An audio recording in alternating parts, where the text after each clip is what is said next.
With less than 2 minutes left in the game, Clippers head coach Doc Rivers got into a heated argument with officials over a miscommunication about how many timeouts the Clippers had. Doc's son, Austin, who plays for the Rockets, was signaling to officials to throw his dad out of the game after Doc was ejected. Austin then was waving to the crowd, getting them pumped up, and gave his dad the phone signal as if to kind of say, you know, give me a call later. So after the game, Austin tweeted, well, Thanksgiving, gonna be a bit weird.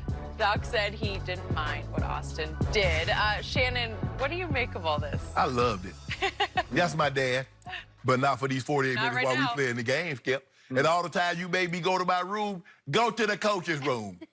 Loved it. Tee him up. Yo, you hear this man yelling and screaming and cursing, tee him up!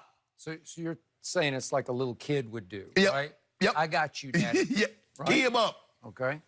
Skip, I was very fortunate enough to play against my brother twice when he was with the Packers. I was with the Broncos. Get it! Don't let him catch it. Tee him up. You get nothing. When they knock a pass out, you get nothing. No. Yeah, but when you were playing one-on-one growing up and he kept beating you, you take the ball and throw it over the fence. I did. Hold on. Yeah.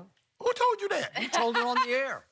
Why you bringing up old stuff? Throw it over You the told it on fence. the air. I did. Well, God. thank you. I got you again.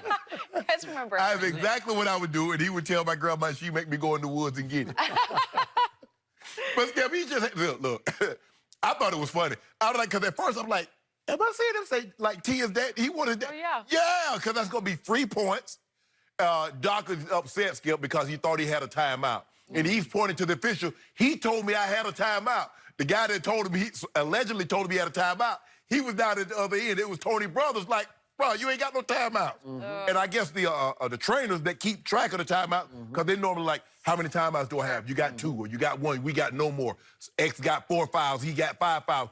There are people that track that. And so I guess the trainer told Doc that he had a timeout left. One of the officials told Doc he had a timeout left, and come to find out Doc didn't have any timeouts left. And so Doc is upset. You told me I had a timeout. And his son, Austin, like, nah, give him a T. That's what he gets. He got one of those, a T, and he won't stop. You know what? Like a kid, you know, you tell your kid, didn't I tell you to stop? Now, okay. Doc wouldn't stop, so he had to get him another. He had to get tall. Get him up out of here. Hey, Dad, call me, because I ain't going to be able to talk to you right after the game. But call me. You got my number. Call your boy. Then he tweeted right after the game, Thanksgiving is going to be really weird. I loved it. So I'm going to go a little deeper with this one. Because Okay. I know Doc and I know Austin a little bit, enough to know it has haunted and tormented both of them that the sort of label put on Austin has always been he's only in this league because his father is so respected and beloved by all the other coaches, and that his father has opened doors that no other kid would have gotten open, that he's still afloat in this league after these many years, mostly because of his father. And it drives both of them pretty nuts. Right. So the poignant undertone to this little scenario was Austin finally saw an opening to show everybody, to show the world on national TV and certainly show the home crowd. When we're playing, I'm not my father's son. Correct. I'm going to lay it on thick here. And I have never seen Austin come out of his shell quite like he came out of that shell, because he's not a grandstander. He's not a showboater. Right. And that was kind of showboaty to me, wasn't it? Yep. Like he's just laying it on, man. He's really playing to the Give him a crowd. T. Yep. Tee him Tee up. him up. Right. Because he's trying to send a message to the home fans and to his teammates. I want him teed. I want him tossed. Get out of here. Get him out of My here. house. You know, and then he keeps laying on thick. Oh, call me, like sarcastically. Yeah. Like, we'll talk later about this. And with the media after the game, he said, you know, I'm not an escalator by nature. When there are fights, I don't try to get in the middle of it. I stay out of it. Right.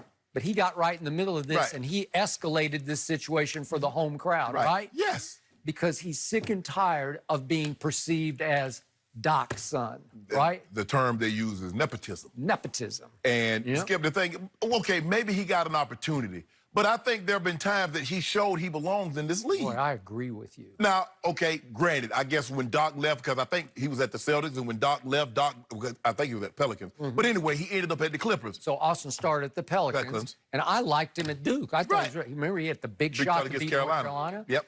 And he had hits and misses with the Pelicans. He was okay, Right. but then Doc acquires him with the Clippers. Right.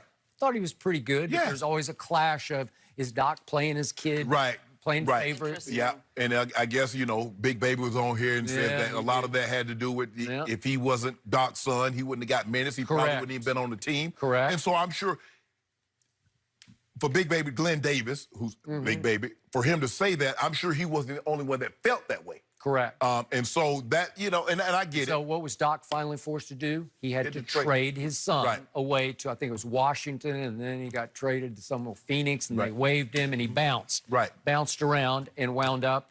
He found a home with Houston. He's a good fit Right. for what they do. Right? And I will say it kind of took the onus off him last night because he had a bad game. He shot the ball pretty poorly last night. yeah. You see this? It's not very good. He was Austin- 3 of 12, 1 of 8 12, from 1 3. of 8, okay? So, again, it took the focus, all the antics took the focus off a bad game by him that his team managed to win. But he did not help his team. He went 0 for 4 in the fourth quarter. Right.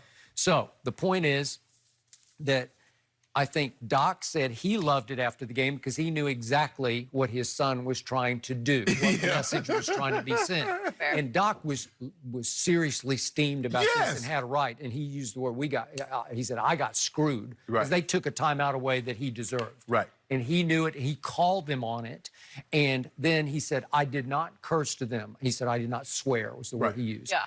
And yet he persisted. And then Tony Brothers said, well, he's making a scene out on the court and we're ready to resume play. Right. And if you persist, and I think Doc knew the handwriting was on the wall because Right. they were down 8 at that point Right. with a minute something left. Yep. And he said, I'll just go ahead and get tossed. Yeah, that's my okay. You already gave me one tee. I'm just gonna walk to the center of the court Yeah. and just go keep walking because I already know what you're gonna do. Yeah. They got Caldwell Pope last night. The official said, "Okay, now Did. you made your point. Let it go." And he Yep. said one more word. He said, "Oh, that's it. That's it." I think, yeah, hey, sure. Hey, look here. Okay, make your point. What'd you say? Yeah. I missed the foul. Okay, I'll make sure. If I missed it, I apologize. Okay, we done with this conversation. Yep. No, but now I told you we were done with it. Yep.